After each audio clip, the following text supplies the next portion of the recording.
Hello everyone, வணக்கம். Welcome to Tamil food time. இன்றைக்கி வீடியோவில் ஒரு செட்டிநாடு எக் கிரேவி எப்படி பண்ணுறதுன்னு பார்க்கலாம். வாங்க வீடியோக்குள்ளே போகலாம். ஸோ இதுக்கு ஃபஸ்ட்டு நம்ம செட்டிநாடு மசாலா எப்படி பண்ணுறதுன்னு பார்த்துடலாம். அதுக்கு ஒரு கடாயில் 1 டீஸ்பூன் எண்ணெய் சேர்த்துக்கிட்டேன்.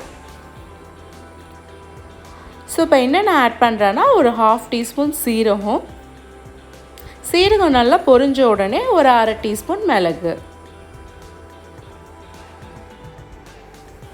1 டீஸ்பூன் காஞ்ச கொத்தமல்லி,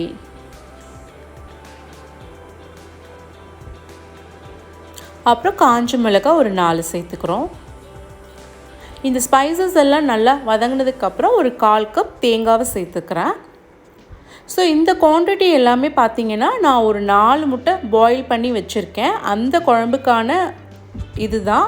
ஸோ நீங்கள் குழம்பு இன்னும் அதிகமாக வைக்கிறீங்க அப்படின்னா அதுக்கேற்ற மாதிரி இந்த குவான்டிட்டியை வந்து அதிகப்படுத்திக்கோங்க.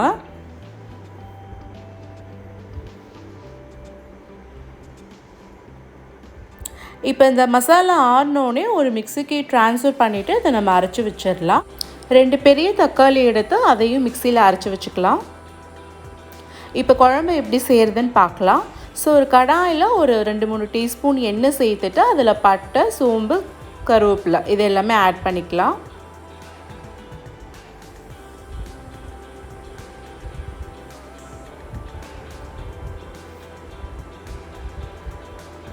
ஸோ இப்போ பொடியாக கட் பண்ணி வச்சா ஒரு பெரிய வெங்காயம் சேர்த்துக்கிட்டேன்.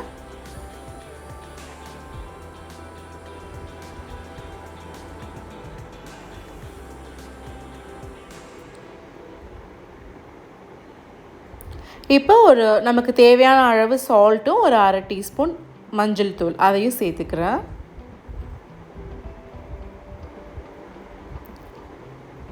வெங்காயம் கொஞ்சம் வதங்கினதுக்கப்புறம் 1 டீஸ்பூன் இஞ்சி பூண்டு பேஸ்ட்டு ஆட் பண்ணிக்கிறேன்.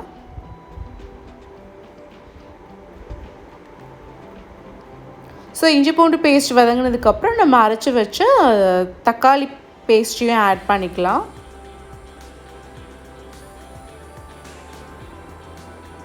வெங்காய தக்காளி இந்த தொக்கு நல்லா ரெடியானதுக்கப்புறம் நம்ம அரைச்சி வச்ச செட்டிநாடு மசாலாவும் ஆட் பண்ணிக்கிறோம். நல்லா இதை நம்ம மிக்ஸ் பண்ணிவிட்டு அதுக்கப்புறம் நமக்கு எவ்வளோ தண்ணி தேவையோ அதுக்கேற்ற மாதிரி ஆட் பண்ணிக்கலாம். இப்போ நீங்கள் சப்பாத்திக்கு பண்ணுறீங்க அப்படின்னா கொஞ்சம் கிரேவி திக்காக வச்சுக்கோங்க. இதுவே சாதம், இட்லி அந்த மாதிரி பண்ணுறீங்க அப்படின்னா நல்லா இன்னும் கொஞ்சம் தண்ணி வந்து நீங்கள் எக்ஸ்ட்ராவே ஆட் பண்ணிக்கலாம். இப்போ இந்த குழம்பு கொதிச்சிருக்கிற டைமில் நம்ம எக்கெல்லாம் ஃப்ரை பண்ணி எடுத்துடலாம். இதுக்கு வந்து நான் ஒரு அயன் டவா எடுத்திருக்கேன். நீங்கள் வந்து தோசைக்கல் இருந்தாலும் எடுத்துக்கோங்க. அதில் கொஞ்சம் எண்ணெய் சேர்த்துட்டு கொஞ்சம் மிளகா பொடியும் சால்ட்டும் அதில் ஆட் பண்ணிவிட்டு வேக வச்ச முட்டையை 2ஆக கட் பண்ணி அதையும் இதில் சேர்த்துக்கிறேன். நான் முட்டை வேக வைக்கிறப்பயே சால்ட்டு சேர்த்தனால இப்போ இங்கே சேர்க்கல.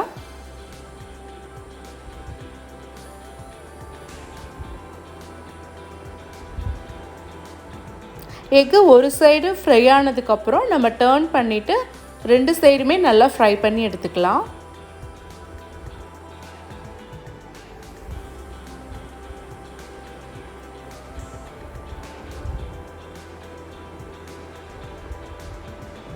ஸோ ஒரு 60% அந்தளவுக்கு ஃப்ரை ஆனால் போதும். ரொம்ப நல்லா ஃப்ரை ஆகணுன்றது இல்லை.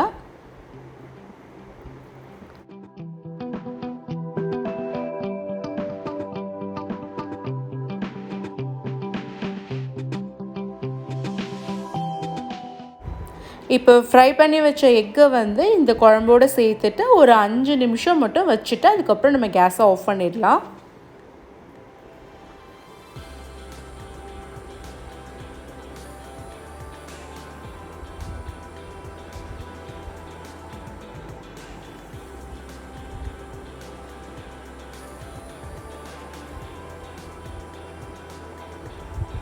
ஸோ இப்போ ஒரு மூடி போட்டு ஒரு 5 நிமிஷம் கொதிக்க வச்சுக்கிறோம். ஸோ இப்போ லிட்டை நான் ஓப்பன் பண்ணிவிட்டேன். பாருங்கள் எவ்வளோ ஒரு ஒண்டர்ஃபுல்லாக எக் கிரேவி வந்திருக்கு. இதில் வந்து நம்ம கொத்தமல்லி இலையை தூவி இறக்கி வச்சிடலாம். ஸோ பார்த்திங்கன்னா சுட சுட சாதம், சப்பாத்தி, இட்லி, பூரி, ஆப்பம் எல்லாத்துக்குமே ஒரு அல்டிமேட் சைட் டிஷ். கண்டிப்பாக ட்ரை பண்ணுங்கள்.